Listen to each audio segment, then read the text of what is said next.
예수님께서 자기 백성의 구원을 위해서 하나님께서 메시아로 보내주시겠다고 구약 성경을 통해서 구약 성경에 특별히 많은 선지자들을 통해서 예언을 하셨죠. 그런데 시간이 지나서 구약에 약속하시고 또 선지자를 통해서 예언하신 그 메시아, 그분은 바로 예수 그리스도시죠. 유대인들은 지금도 예수님이 메시아라고 인정하지 않고 여전히 그들은 구약 성경만 믿고 있기 때문에 예언의 말씀대로 메시아가 언젠가는 올 것이다 라고 하는 것은 분명하게 그들이 믿고 있습니다. 그런데 그 메시아가 예수님이다 라는 사실은 아직도 안 믿고 받아들이지 않습니다. 그래서 그러면 그들에게 예수님은 누군가? 랍비 중에 하나로, 예언자 중에 하나로, 선생 중에 하나로 이 정도 생각하는 수준입니다. 그러나 저와 여러분은 오고는 모든 세대 가운데 있는 신약교회 성도들은 구약의 언약과 약속과 구약의 선지자를 통해서 메시아를 보내주시겠다고 한 여호와 하나님의 계시의 말씀의 바로 대상이 되시고 또 그 주체가 되시는 메시아는 우리가 믿고 있는 예수 그리스도이신 줄 믿습니다. 이 예수님이 사람의 몸을 입고 이 땅에 오셔서 구약에 예언된 바로 그 하나님이 사람의 몸을 입고 오셔서 저와 구원을 위해서 일하신 다 이루으신 구원자시죠. 그런데 우리가 함께 오늘 읽었던 마태복음 두 번째 장에 있는 이 내용을 먼저 상고하기 전에 마태복음은 어떤 책입니까?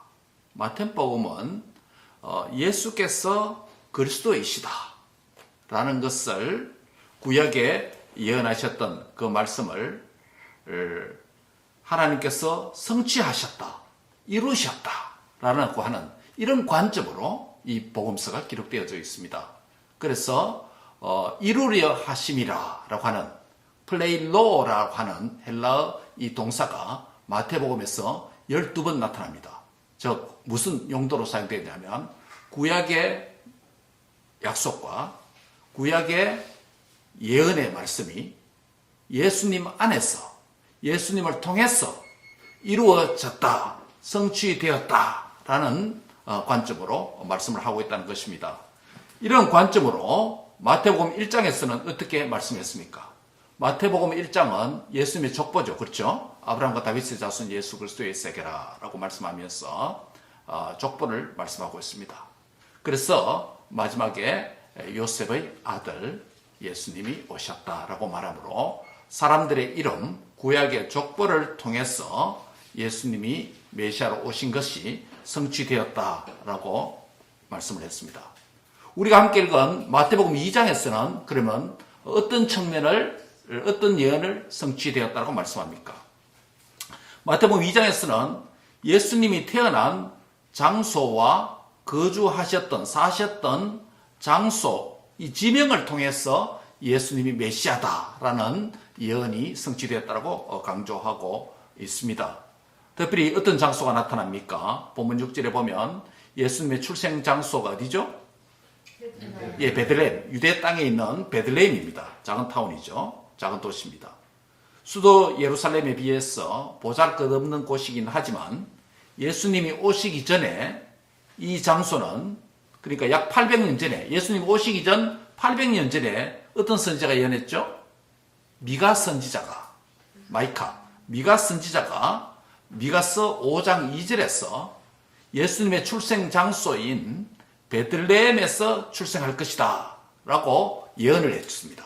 그리고 그 예언으로부터 미가 선지자 예언으로부터 800년이 지나서 예수님께서 과연 유대 땅 베들레헴에서 탄생하신 것입니다. 그러므로 이 장소는 예수님께서 태어나 보니 베들레헴이 아니고 우리도 태어나 보니 한국, 서울, 부산, 울산, 대구 태어나 보니 그런 게 아니라는 것이죠. 예수님은 태어나시기 전에 선지자가 800년 전에 어디서 태어날 것이다? 유대 땅? 베들레헴에 태어날 것이다 라고 말씀하신 대로 그렇게 태어났습니다. 이 사실은 무엇을 보여줍니까? 예수님이 누구다? 예수님은 메시아다. 메시아다. 우리의 죄를 구원해 주신 메시아다 라고 하는 예언을 성취되었다는 것을 보여주죠. 또 이어지는 본문에 어떤 내용이 있습니까? 두 번째 장수가 나옵니다. 어디입니까? 마태복음 2장 13절 이하에 보면 헤롯이 아기를 찾아 죽이려 했습니다. 왜 아기를 찾아 죽이려 했습니까?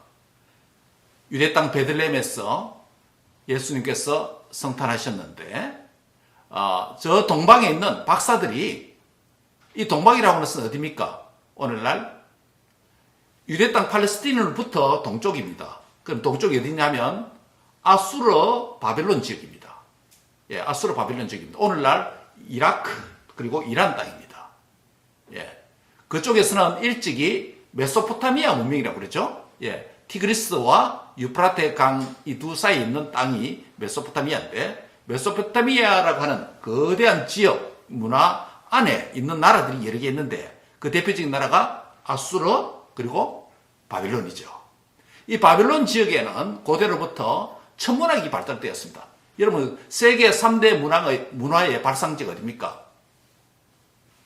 애국, 나일강. 그렇죠? 애국, 나일강. 그 다음에 또요?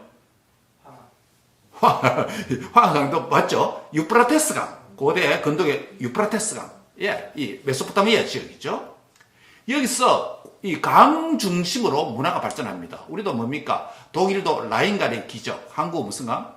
한강의 기적. 전부 다 강 주변으로 문명이 발달할 수밖에 없습니다. 왜냐하면 강 주변으로 물이 풍부하기 때문에 농경사회에서는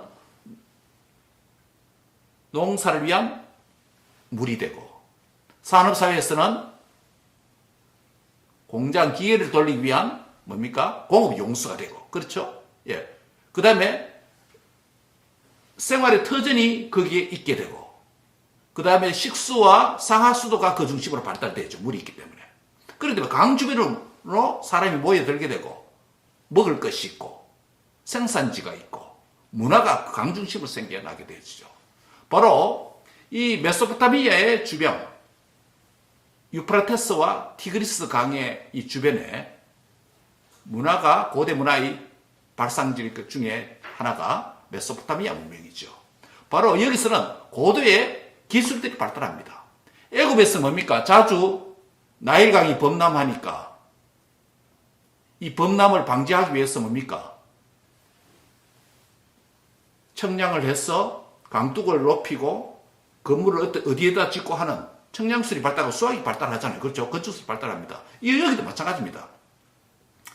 자주 티그리스강 유프라테스에 범람하니까, 예, 범람하니까. 그럼 농작물들이 또 잠기게 되고, 이게 반복되다 보니까 그것을 예방하기 위해서 여러 가지 기술들이 발달하겠죠. 과학기술들이 발달합니다. 그 가운데 하나가 뭐냐면 바벨론에서는 점성술이 극도로 발달합니다. 점성술이 극도로 발달합니다. 점을 치는 일들이 극도로 발달하게 됩니다. 예, 여러분, 우리 뭡니까? 다니엘서 읽다 보면 그 박수들 있잖아요. 그렇죠? 다 그 지역입니다. 점성술이 굉장히 발달됩니다. 특별히 그 점성술은 점을 치는 방법이 여러 가지입니다. 양을 잡아서 짐승을 떼다 보면 거기에 내장이라든지 간의 구조를 보고 점을 칩니다. 또 위시본이라고 해서, 그죠? 예, 뼈를 보고 점을 칩니다. 짐승의 점입니다. 또 새를 잡아서 새점이 있습니다. 땅의 것으로, 땅의 피조물로 점을 칠 뿐만 아니라 하늘에 있는 것으로 점을 치기도 합니다. 그게 뭡니까? 그게 뭐죠? 별로 점을 치면 아닙니까? 점성술. 그렇죠? 예, 별.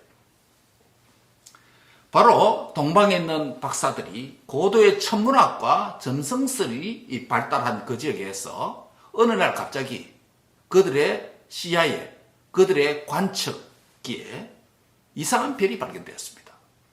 이것은 평소에 잘 나타나지 않는 별인데 이상한 별이 발견된 겁니다. 무슨 징조가 있다라고 하는 고도의 관심이 일어나게 됩니다. 그런데 그들은 단순히 어떠한 기적과 기사 때문에 이 별이 나타나고 생각하지 않았습니다. 그것보다 좀 더 구체적인 내용을 알고 있습니다. 무슨 내용이죠? 유대인의 왕으로 나시니가 어디 계시뇨? 라고 묻지 않습니까?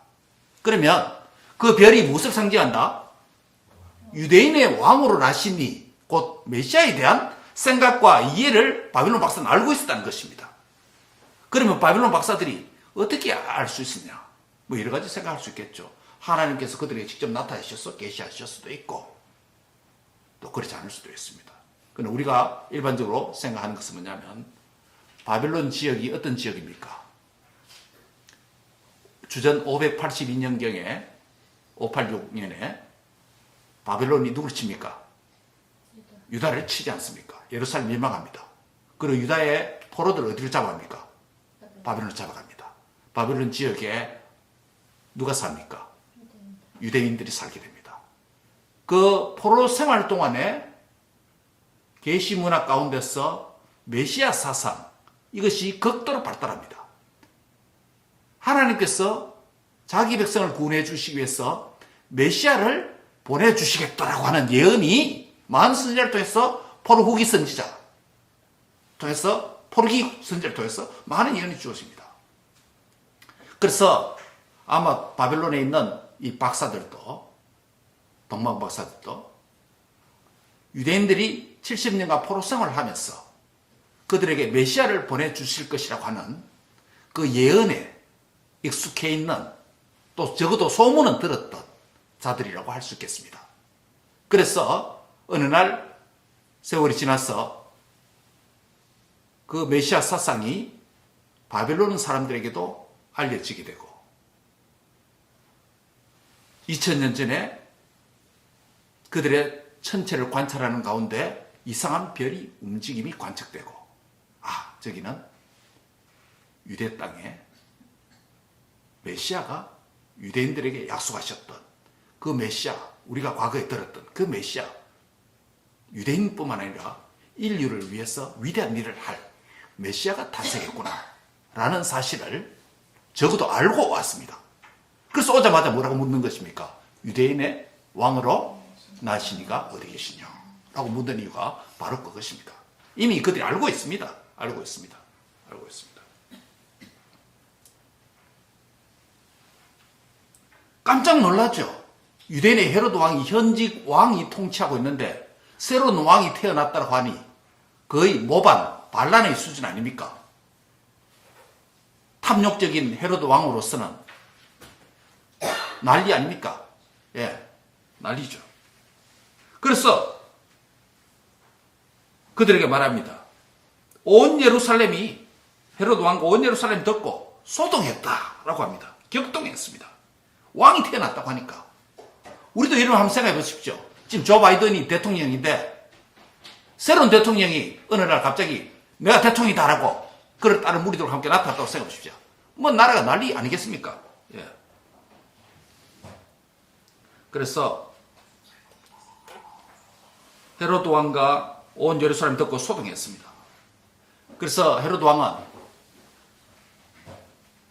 구약의 예언에 능숙한 서기관들과 대제사장을 불러서 긴급 요청합니다.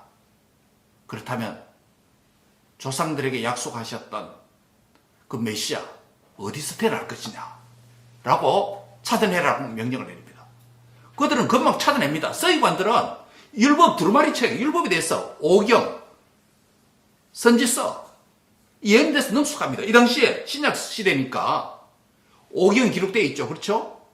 그 다음에 선지서도 있습니다. 역사서도 있습니다. 그러면 이 율법의 단어 숫자까지 계산하며 많은 구절들을 외우는 서기관들에게는 아주 쉬운 일입니다. 금방 찾아냅니다. 어디에 있습니까? 그 예언이? 미가스에 있는 유대 땅 베들레헴에서 태어날 것입니다. 라고 하는 사실을 알게 됩니다. 6절에 보면 있죠. 유대 땅 베들레헴아 너는 유다 고을 중에 가장 작지 않다. 가장 작은 마을인데도 불구하고 작지 않는 이유는 그곳에 누가 태어납니까? 다스리는 자, 한 다스리는 자, 왕이 태어난다. 그 왕은 내 백성 이스라엘의 목자가 된다. 라고 말씀을 하고 있습니다. 아기를 찾아가는 박사들에게 헤로드 왕은 말합니다. 그 곳을 찾거든 나에게도 말해라. 나도 가서 경배하고 싶다. 라고 말합니다. 참말입니까? 거짓말입니까? 거짓말이죠. 예. 별을 따라 가면서 별이 멈춘 곳에 가니까 아기 예수님이 발견되었습니다. 그들이 먼 땅에서 1500km 이상 된 먼 땅에서 나귀를 타고 낙타를 타고 왔어. 바로 그 왕께 예물을 바치며 경배를 했습니다. 그리고 그 별을 보았을 때 그들은 매우 크게 기뻐했다. 10절에 그렇게 말을 하고 있습니다. 여러분, 예수님을 발견한 자, 메시아를 만난 자, 그들의 감정이 뭡니까? 기쁨이에요. 성탄절의 메인 이 감정은 뭐냐면, 정서는 뭐냐면 기쁨이에요. 따라합니다. 기뻐라. 기뻐라. 이 주님의 나시고 기뻐라. 우리의 구원자이기 때문에. 그런데 헤로데게로 돌아가지 말라라고 하나님께서 꿈에 나타나셔서 말씀을 합니다. 그 다른 길로 가게 되죠. 다른 길로 갔습니다. 그런데 기다려도 동방 박사들이 헤로데게 옵니까 안 옵니까? 안 옵니다. 눈치챘다는 것이죠. 그래서 그 당시 아기들을 유아를 살인하라고 하는 헤로드 왕의 명령이 내려집니다. 그래서 요셉은 꿈에서 말씀하신 하나님의 음성을 듣고 어디로 내려갑니까? 애굽으로 내려가게 됩니다. 근데 본문 잘 한번 보세요. 13절에 한번 보세요. 그들이 떠난 후에 주의 사자가 요셉에게 현몽하여 이르되 헤롯이 아기를 찾아 죽이려 하니 일어나 아기와 그의 어머니를 데리고 애굽으로 피하여 내가 내게 이르기까지 거기 있으라 하시니라. 아기와 어떻게 말하는 정사적이면 이렇게 말해야 되지 않습니까? 헤롯이 아기를 찾아 죽이려 하니까 요셉은 아기와 자기 아내를 이렇게 해야 보통 정상입니다. 그렇죠? 예, 정상. 근데 어떻게 말합니까? 아기와 그의 어머니라고 말합니다. 그러면 누가 주체입니까? 아기예요. 아기가 강조됐습니다. 요셉 중심으로 요셉 관점으로 쓴 게 아니고 요셉이 되면 어떻습니까? 요셉은 요셉의 아들과 누구요?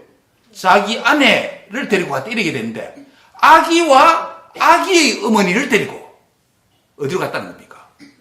애굽이요. 이게 한 번만 이렇게 표현한 게 아니고 14절에도 한번 보세요. 요셉이 일어나 밤에 누구와요? 아기와 14절에 아기와 그의 어머니라고 했습니다. 예수님이 주체가 되겠습니다.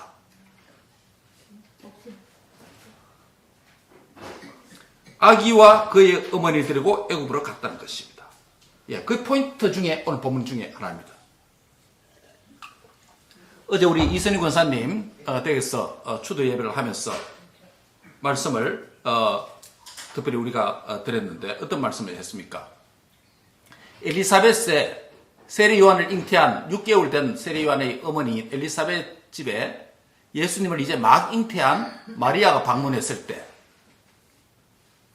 마리아가 막 잉태되는 태아인데도 불구하고 그 예수님을 만난 엘리사벳이 성령 충만하게 되고 엘리사벳 태중에 있는 6개월 된 세례 요한이 어떻게 됐습니까? 복중에서 뛰어놀았다고 했습니다. 이 사실은 무엇을 말한다는 것입니까? 예수님의 정체성에 대해서 말합니다. 예수님이 이제 막 임신된 적어도 1, 2주밖에 안 됐습니다. 막 임신된 태아보다 더 어린 단계 배아라고 그러죠. 엠브리오. 배아 상태인 예수님도 누구다? 하나님이라는 것이에요. 그 다음에 10개월 동안 마리아의 몸속에 있는 상태에서 태아 상태에 있는 가운데서도 예수님 누구시다? 하나님입니다. 그 배아 상태에 있는 예수님을 만나니까 엘리사벳이 성령 충만하게 되고 자기 몸속에 있는 태아 6개월 된 세례 요한이 기뻐 뛰놀았다. 누구 때문에? 무슨 사건 때문에? 예수님을 방문한 예수님을 만난 사건 때문에. 결론이 무엇입니까? 배아 상태에 있는 예수님도 누구다? 하나님이시다. 태아 상태에 있는 계심도 예수님이 하나님이시다.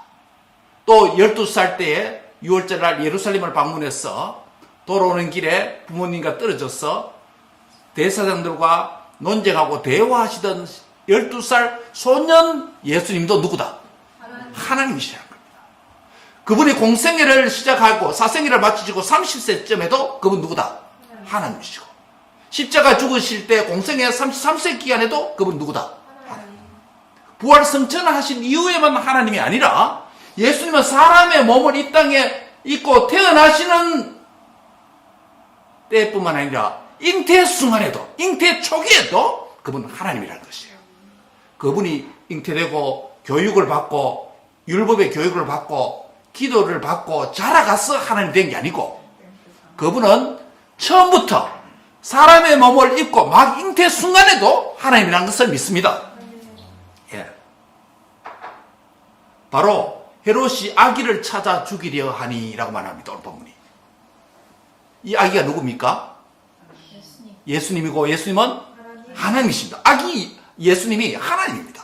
아이가 자라서 하나님이 되는 게 아니고 아기가 하나님이에요.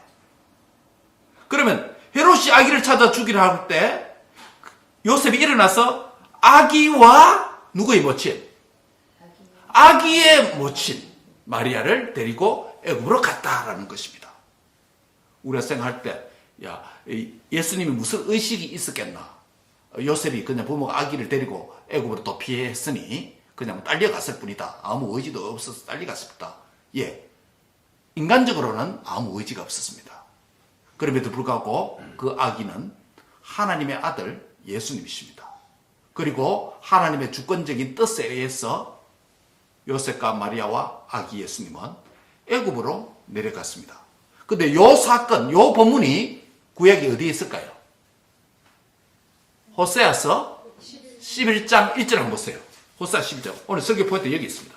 호세아 11장 1절 보세요. 호세아는 선지자는 남쪽 유다의 선지자입니까? 북이스라엘의 선지자입니까? 예, 북이스라엘 선지자입니다.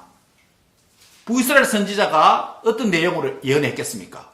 북이스라엘이 회개하지 아니하면 멸망할 것이다라는 예언이겠죠. 그러면서 이런 예언을 하면서 10장에 보면 하나님의 심판에 대한 예언, 이스라엘을 징계하시겠다고 하는 예언이 선언되었습니다. 그러면서 11장 1절에 와서 이렇게 말합니다. 호세아가 이스라엘이 어렸을 때에 내가 사랑하여 내 아들을 애굽에서 불러내었다라는 하나님의 말씀을 전달합니다. 여러분, 이런 이야기입니다. 한 번 더 보세요. 이스라엘이 지금 범죄해서 회개하라 해도 회개 안 하고 하나님께서 멸망시키겠다고 합니다. 그러면서 이 이스라엘이 누군가, 하나님 앞에서 이스라엘이 누군가라는 것을 하나님이 생각하는 것을 지금 표현하는 겁니다. 이스라엘이 누굽니까? 어렸을 때 하나님이 사랑해서 이스라엘을 지금 내 아들이라고 부른 거예요. 이스라엘을, 내 아들을 애굽에서 불러냈다라고 말씀합니다. 저희 아버지가 이런 말씀을 하신 적이 있습니다. 2년 전이죠. 제 남동생이 생을 마감하면서 그 부모님에게 얼마나 고통이 되었겠습니까? 그러면서 얼마나 고통스러웠는지 아버지가 이런 이야기를 하시더라고요.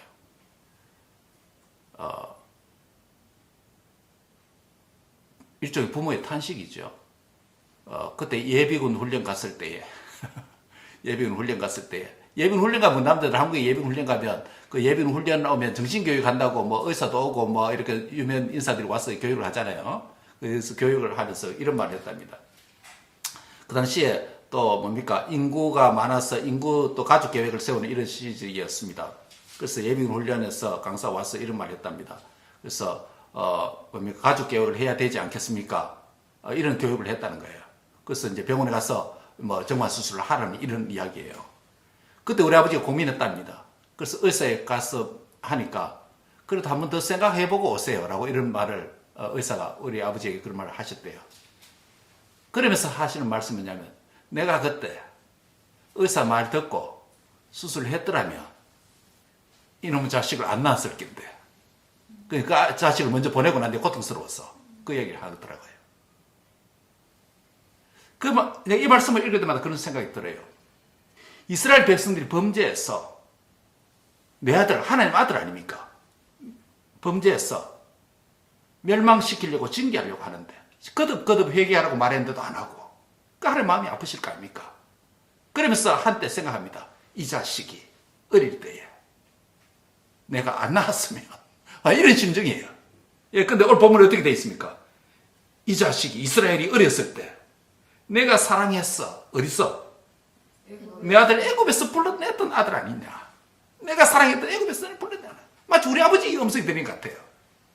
이 자식이 나에게 이렇게 고통을 주며 일한 이 자식이 내가 그때 예비군 훈련 갔을 때 그 이야기 듣고 의사에게 갔을 때 의사 말을 들었으면 이 아이를 안 낳았으면 내가 이런 고통이 없을 텐데 그 이야기를 저에게 하더라고요. 예. 이 본문 읽을 때마다 그 생각이 들어요. 이스라엘을 지금 멸망시키려고 하는 그 순간이에요. 멸망시키기 심판이 예언을 한 거예요. 심판의 말씀을 호사 선지자를 통해서 이스라엘이 선포한 거예요. 그러면서 하나님 생각할 때 멸망시키려고 하는 이 자식이 이 이스라엘이 한때는 어렸을 때는 애굽에서 끌어낼 때 내 아들을 내 아들처럼 내 아들로 애굽에서 끄집어낸 아들 아니냐. 그 하나님의 마음이 어떻다는 거예요? 아프고 고통스럽다는 거예요. 그렇다는 거예요. 호세아가 이 본문을 사용할 때는 이런 마음으로 쓴 거예요. 하나님의 마음을 이렇게 전달한 거예요. 이 자식이 지금 내가 멸망시키려고 하는 아수르를 보냈어. 아수르 군대를 보냈어. 이 자식을 내가 멸망시키려고 하는데 아무 감정 없이 내가 사그리 멸망할 것이다 이런 마음이 아니고 애굽에서 어렸을 때 내가 불러낸 아들 아닌가. 그래 하나님 마음이 고통스러운 거예요. 예. 근데 이런 내용 안에 이런 문맥 안에서 사용된 이 본문이 예수님에게 마태가 2장 15절에서 인용을 합니다. 이 본문을 어떤 방식으로 하나님에게 이스라엘은 어떤 존재였습니까? 호세아였어요. 내 아들이었어요. 하나님의 아들이었어요. 그런데 예수님은 요셉과 마리아에 의해서 애굽으로 도피했는데 이 본문이 예수님에게 이루어졌다라고 말을 합니다. 그러면 어떻게 됩니까? 하나님에게 이스라엘은 자신의 아들이고 애굽에서 출애굽의 구원을 한 하나님이죠. 근데 그 하나님을 그 이스라엘을 지금 멸망시키려고 하는 순간 아닙니까? 그런데 예수님에게 저와 여러분은 어떤 존재이고 예수님에게 신약 교회인 새 이스라엘은 어떤 존재입니까? 이스라엘이 하나님의 아들이라면 예수님은 누구를 대표합니까? 저와 여러분을 포함한 신약 교회를 대표해서 하나님의 아들로 묘사되어 있는 거예요. 무슨 말입니까? 예수님께서 그분께서 무슨 죄가 있어서 애굽에 가서 헤롯 때 죽음을 위협을 받고 애굽 생활을 하는 것이 아니라 애굽에 무엇을 의미합니까? 애굽에서는 바로 왕과 애굽의 생활은 뭡니까? 죄와 마귀와 그 마귀의 상태, 죽음의 상태에 있는 삶을 애굽 생활이라고 하지 않습니까? 구약에서. 그럼 예수님께서 애굽에 내려가셨다는 것은 무엇입니까? 예수님은 죄가 없는데도 불구하고 애굽으로 내려가셨다라는 사실은 뭡니까? 애굽으로 내려가는 애굽에 있는 모든 사람의 죄를 지고 친히 대신 어디로 가셨다? 애굽으로 가셨다라는 의미가 됩니다. 그리고 예수님께서 헤로드 왕이 죽고 난 뒤에 애굽에서 나오셨을 때 애굽에서 내 아들을 불러냈다라는 표현이 예수님에게 적용됩니다. 무슨 말입니까? 예수님께서 죄가 없으시지만 죄와 삶과 사탄의 권세를 상징하는 애굽에로 친히 내려가셨습니다. 베이비 힘이었기 때문에 부모에서 끌려가서 애굽으로 도피한 게 아니라 예수는 베이비 상태에서도 누구다? 하나님이다. 하나님으로서 애굽으로 가신 거예요. 하나님 아들로서 가신 거예요. 그 다음에 애굽에서 나왔다는 것은 뭡니까? 죄와 사망과 사단의 권세를 이기시고 해방됐다는 걸 의미하죠. 결국 여기서 무엇을 보이나? 앞으로 있게 될 예수님의 십자가와 부활을 내다보는 거예요. 예수님이 죄가 없으시지만은 애굽과 같은 우리의 죄를 담당하시고 십자가에 죽으시고 사흘 만에 성경대로 다시 부활하시는 것, 살아나는 이 자체가 뭡니까? 애굽에서 뭐 하는 것? 애굽에서 나오는 것, 건져내는 것입니다. 그 예수님이 애굽에 들어갔다가 나온 것을 이스라엘 백성들이 애굽에서 나오는 것과 같은 의미로 썼다는 거예요. 그럼 이스라엘 백성들이 애굽에서 나오는 것은 출애굽이라면 예수님께서 애굽에 들어갔다가 나오는 것은 무슨 출애굽? 새로운 출애굽, 뉴 엑스더스, 세컨드 엑스더스라는 거예요. 사람의 몸을 입고 예수님께서 유대 땅 베들레헴에서 2000년 전에 탄생하시고 탄생하자마자 메시아를 죽이려고 하는 악의 역사는 시작되었습니다. 그 예수님께서 그때 죽을 수도 있었으나 저와 여러분의 죽음으로부터 생명으로 옮기기 위해서 하나님은 애굽으로 내려가시고 애굽에서 다시 나오심으로 저와 여러분을 향한 구속 사역을 완성하신 것입니다. 그것이 뭡니까? 십자가와 부활 사건입니다. 이걸 위해서 예수님 오신 거예요. 오늘 우리가 예수님 성탄절이라 오셨다고 해서 우리가 뭡니까? 우리 아이 생일 축하하듯이 돌잔치 하듯이 단순히 선물 교환하고 축하하고 불꽃놀이하고 이런 차원을 훨씬 넘어선다는 거예요. 예수님께서 이 땅에 태어나시고 애굽으로 들어갔다서 애굽에서 나왔다는 것은 장차 있게 될 예수님이 저와 여러분 죄를 담당하시고 십자가에 죽으시고 다시 사시는 이 구원의 역사를 이루기 위해서 예수님께서 사람의 몸을 입고 베이비로 아기 예수로 이 땅에 오신 것입니다. 아기 예수님 자체가 뭐다? 누구다? 하나님이에요. 하나님입니다. 그 하나님께서 우리 죄를 담당하시고 비록 아기지만 부모에 의해서 이끌려가는 것 같지만 그분이 주체가 되셔서 애굽으로 내려가시고 애굽에서 하나님께서 내 아들을 불러냈다. 헤로드 왕이 죽고 애굽에서 다시 나오잖아요. 그렇죠? 이것이 우리가 죄로 인해서 죽고 다시 사는 새 생명으로 옮겨주기 위해서 우리의 구원을 위해서 주님께서 이 땅에 오시고 애굽 생활을 하시고 애굽에서 출애굽하셨습니다. 이 애굽에 들어가고 출애굽하는 사건이 십자가에 들어가고 무덤에 들어가고 다시 부활해서 나오는 그것을 전망하도록 하는 것입니다. 말씀을 요약합니다. 그럼 뭡니까? 유대인들은 지금도 호세아서 11장 1절을 어떻게 이해하고 있냐면 이스라엘이 어렸을 때 내 아들을 애굽에서 불러내었다. 즉 하나님의 사랑하는 이스라엘 선민들 자기들은 옛날에 애굽 생활에서 건져줬는데 하나님께서 우리가 범죄해서 아수를 보내서 멸망시켰구나. 앞으로 죄를 짓지 말아야 되겠다. 여기 유대인의 해석하기예요. 그런데 우리는 뭡니까? 이 본문이 누구에게 적용됐다는 거예요? 예수님에게. 신약 교회는 다릅니다. 예수님이 애굽으로 들어갔다가 나오는 것. 이것이 예수님에게 적용되었기 때문에 예수님 안에 있는 누구에게도 우리에게 나에게도 적용됩니다. 나도 예수님과 함께 어디 들어갔다? 애굽으로 들어갔다가 나온 거예요. 이 말이 뭡니까? 나도 예수님과 함께 어디서? 십자가에서 죽고 예수님과 함께 어떻게? 부활하셨다. 부활했다는 것이에요. 그래서 우리 안에 뭐가 있다? 예수님의 부활 생명이 있게 된 거예요. 이것을 주시기 위해서 주님께서 이 땅에 성탄하신 것입니다. 오늘 성탄절을 22년도 성탄절을 맞이해서 예수님께서 애굽으로 가시지 아니하시고 예수님께서 십자가에서 죽지 아니하셨다면 우리의 죄는 그대로 있는 것입니다. 죄가 그대로 있다는 말은 뭡니까? 죄의 결과인 뭐가? 죽음이 그대로 사망이 왕노릇하는 상태로 우리 여전히 사망 가운데 있습니다.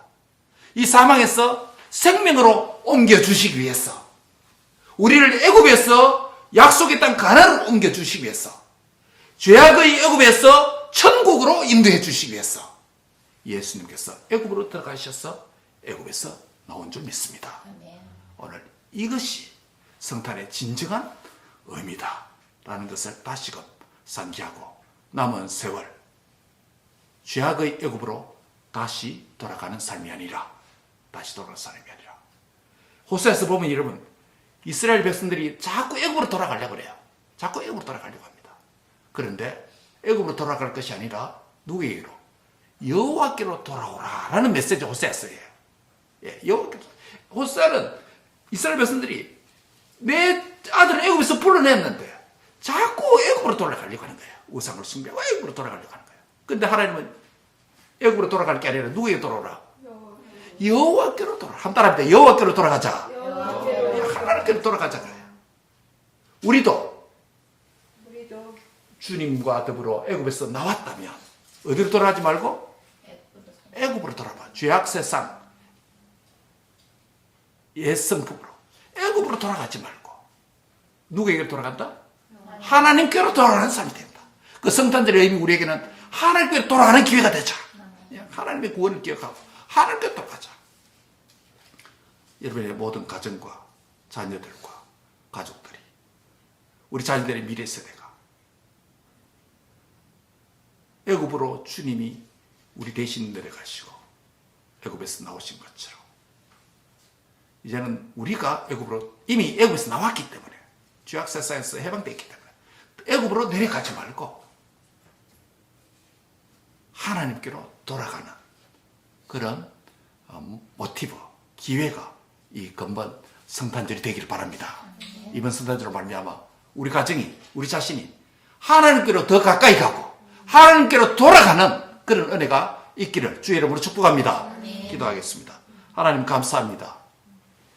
애굽에서 내 아들을 불러냈다라는 호세아 선지자의 이 말씀이 예수님이 헤로드 왕의 살인 위협을 피해서 그의 부모들과 함께 애굽으로 내려갔다가 애굽에서 나오셨다고 말씀했습니다. 이것은 예수님 한 번만 애굽으로 내려간 게 아니라 예수님 안에서 구원받을 우리도 애굽으로 내려갔다가 애굽에서 나온 자가 된 줄 믿습니다. 또 예수님과 더불어 우리는 함께 죽고 또 함께 산 자가 된 줄 믿습니다. 십자가에 죽고 부활한 주님과 더불어 우리도 산 자가 된 줄 믿습니다. 이제는 어디로 돌아가는 자 되어야 되겠습니까? 더 이상 애굽으로 돌아가지 말게 하여 주옵소서. 이제는 하나님께로 돌아가는 자로 살게 해 주옵소서. 이제는 하나님께 더 가까이 가는 자 되도록 역사해 주옵소서. 이 성탄절의 의미를 잘 기억하고 우리가 하나님께로 돌아가는 기회로 삼을 수 있도록 은혜를 베풀어 주옵소서. 감사하고 예수님의 이름으로 기도합니다. 아멘.